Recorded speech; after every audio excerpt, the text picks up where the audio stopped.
Welcome to Craving the Heat, where desire takes the lead and every story leaves you wanting more.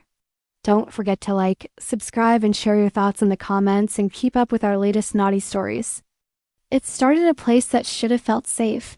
Maya had been with Jason for almost 5 years. A high school sweetheart turned dash, F-I-N-C, E acute. The kind of love people romanticized, picture perfect, rooted in loyalty, built on years of shared memories. But somewhere between routines and expectations, between silent dinners and wedding plans, something in her had grown numb. It wasn't Jason's fault. Not entirely. He was a good man, steady, predictable, but he didn't see her anymore. Not the real her. Not the woman who craved connection in ways deeper than routine affection. She didn't want roses. She wanted to be known, to be noticed. And that's where it began. With Aaron. He was a friend of Jason's, older, smooth-talking, always a little too confident for comfort. He worked at the same tech firm Jason did, and Maya would occasionally see him at parties or happy hours. She never paid him much mind until the night Jason forgot their anniversary. It was small, easily forgivable. But something about it cracked her.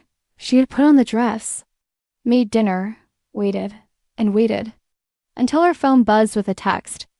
That simply read, "Working late, rain check." That night, Aaron texted her too. A joke, a compliment, a suggestion to grab a drink sometime. She should have ignored it, but she didn't. They met for coffee 2 days later. Maya told herself it was harmless. She needed to talk to someone who would listen. Aaron listened. Too well, in fact. He leaned in when she spoke. He remembered little things. He looked at her like she still had fire behind her eyes. They met again. And again, the first time he tried to kiss her, she pulled away. "No," she said, almost apologetic. Aaron smiled like he understood. Like he could wait, but she left that day feeling unsettled, not violated. Just fractured. She spent the night curled beside Jason, wide awake, wondering why her body had stirred when it shouldn't have. The second time she met Aaron. In the backseat of his car parked near the river, she didn't resist. She didn't say yes. But she didn't say no either. She let him kiss her. Let him pull her close. Let his hands roam without interruption. Later, she would tell herself it felt like floating. Not because it was beautiful, but because it felt detached. Like someone else had taken over. Like her silence had become agreement. But when it was over, she didn't feel satisfied. She felt hollow. Used not just by him, but by herself. Because she had let it happen. Because she had chosen not to stop it. The affair lasted 2 more weeks. Quiet, calculated. No love. Just escape. And then one afternoon, Maya stood in the bathroom, looking in the mirror. Her shirt half-buttoned. Her eyes red. She didn't recognize herself. She wasn't a victim. She wasn't innocent. She was someone who had been fading for too long, and when someone offered her attention, even the wrong kind, she clung to it like oxygen. That same day, Jason came home early. He hugged her, kissed her forehead, told her he had taken time off for them to plan the wedding together, that he missed her, and just like that, she broke. She told him everything. Not all the graphic details, but enough. The text, the meetings, the silence. The moment she didn't resist, Jason didn't say a word. He walked into the other room, closed the door. Maya sat alone on the floor for 3 hours, listening to the muffled sound of her own breathing. When he finally came out, his eyes were rimmed in red. Why him? He asked. She shook her head. It wasn't about him. Then what? I stopped feeling like me, she whispered, and he noticed. Jason didn't leave that night, but he didn't say the same either. It took months for them to find their footing again, if you could even call it that. Therapy, space, long silences, longer nights. Sometimes Maya thought he forgave her. Other times, she wondered if he simply couldn't imagine starting over. But slowly, piece by piece, they built something new. Not the old love, Not the fairy tale, but something honest. Something raw. Maya never saw Aaron again. She blocked his number, deleted every message. Let him disappear into the blur of choices she'd never make again. Years later, on their anniversary, Jason held her hand over dinner. "You're not the same girl," he said. "I know," she replied. "I think I love this version even more." Maya smiled, small and sad. Not because she still carried shame, but because she had survived it. Infidelity didn't define her, but it had forced her to confront a truth too many people avoid. Sometimes, it's not about sex. It's about silence. And sometimes the moment you stop resisting is the moment you finally realize what you truly needed was to be heard. In the weeks after Maya confessed, their home became a kind of quiet battlefield. There were no screaming matches, no broken plates. Jason didn't pack a bag or storm out. But there were silences that screamed louder than any fight. Maya kept her distance. Not because she didn't care, but because she did. Every glance he gave her was heavy with questions he couldn't form. And every breath she took near him felt like trespassing, but they were still in the same house, still waking, up in the same bed, still cooking for two. And sometimes it was the normalcy that hurt more than anything. One morning, Jason finally spoke while pouring coffee. "Did you ever think about telling me before it happened?" She didn't lie. "Yes."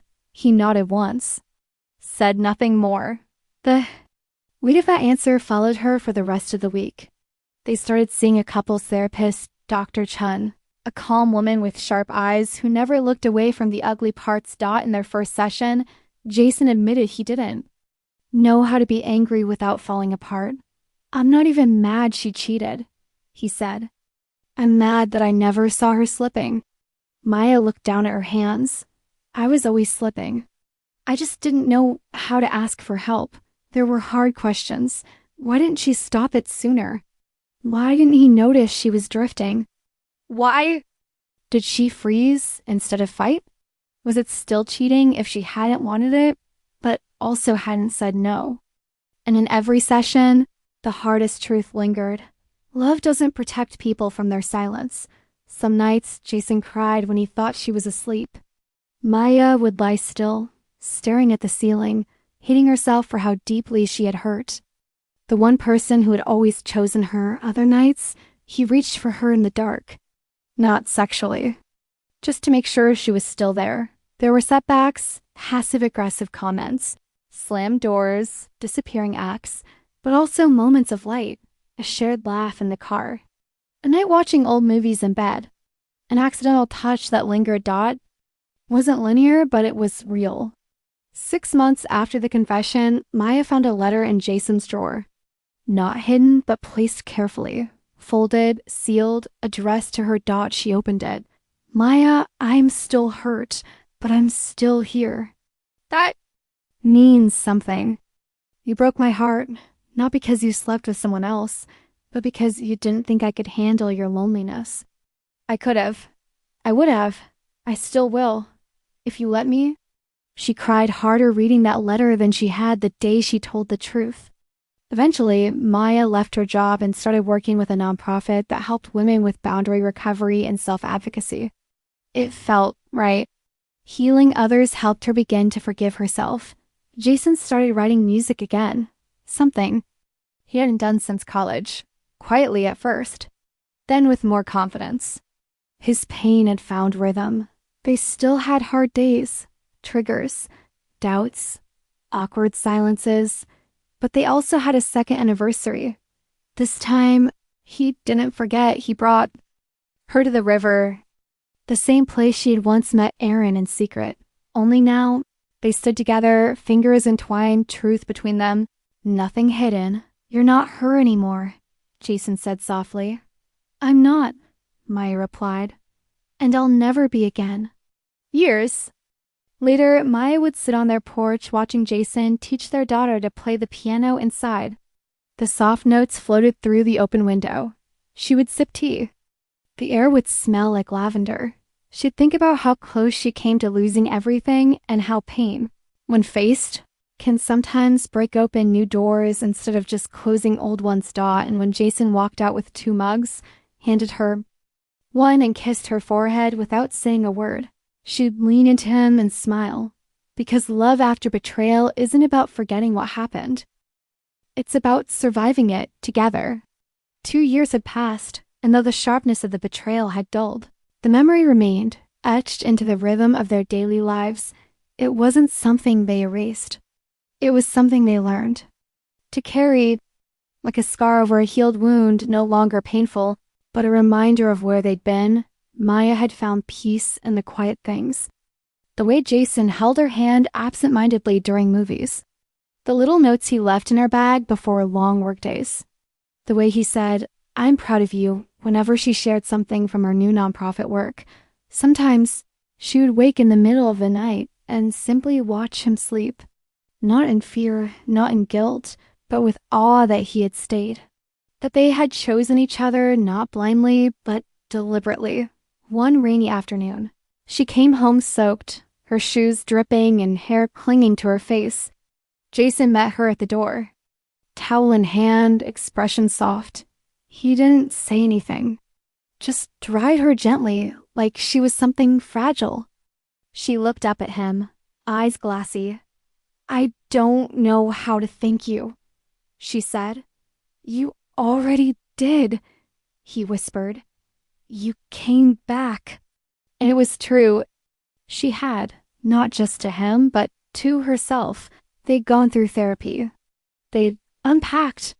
The silence, the missteps, the choices neither of them understood fully at the time. But the most healing moments weren't in the therapist's office.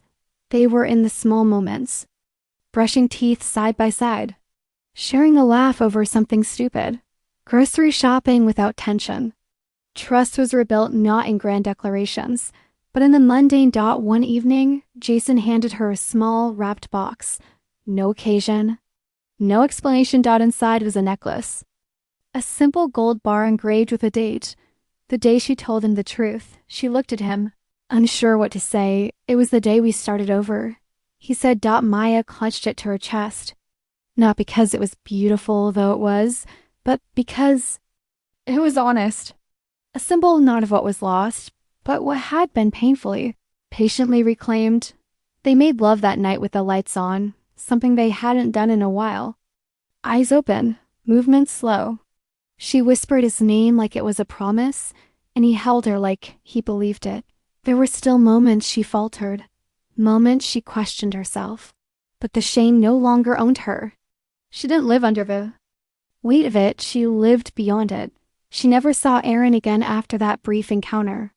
But sometimes she thought of him, not with longing, not even with hate, just as a marker of who she had once been, a version of herself she no longer recognized, but didn't have to run from anymore. And Jason, quiet, steady Jason, didn't just forgive her. He walked through the fire with her. There was no fairy tale ending, no perfect closure, just love, honest, scarred, and still reaching forward. And that somehow was more than enough. They never rushed anything anymore. Love in its new form was patient, quietly intense, built from ash and memory, rebuilt. In trust and time. It had been over 2 years since everything fell apart. And now, standing in their kitchen one warm August night, Maya noticed the air felt different. Still, but charged. Jason was cooking, barefoot in sweatpants, hair slightly messy from a long day, and he looked up from the pan to catch her. Staring, he smiled, small and knowing. "What?" She walked up behind him, slid her arms around his waist, and rested her cheek between his shoulder blades. The scent of garlic and olive oil lingered in the air, but all she could breathe in was him. "I don't know," she said into his back. "You just look like home." He turned slowly. His hands found her face. "I missed you," he whispered, as if she hadn't been there all along, but they both knew what he meant. They didn't make it to the bedroom. Right there, in the soft kitchen light, Maya kissed him like she hadn't in years, without hesitation, without apology. Her hands gripped his shirt, tugged it over his head, fingers tracing the familiar lines of his body, now mapped with new meaning. He responded, not with urgency, but reverence. His lips moved down her neck like a prayer, and when he lifted her onto the counter, her breath caught. Not because of surprise, but because this was the moment she had longed for, to be wanted. Not out of habit, not out of history, but now in the truth of who they had become. Her shirt joined his on the floor. The soft hum of the refrigerator was the only sound for a long time, until breath and heartbeat and whispered names filled the room. Jason touched her like she was something worth staying for. And she gave herself to him completely, not out of guilt, but choice. When they finally collapsed together on the rug, skin damp with sweat, hearts still thudding in sync, Maya curled into his side, their bodies tangled. Her head on his chest thought there was no rush to speak. The silence now was different, safe, filled with knowing. Finally, Jason brushed a strand of hair from her face and said, I don't care what we were before. I love who we are now. Maya smiled, tears warm but quiet. So do I. Outside, the wind rustled through the trees. Inside, two people who had nearly lost everything lay in the soft aftermath of rediscovered love. They didn't need promises anymore. They just needed each other, and this time, it was enough.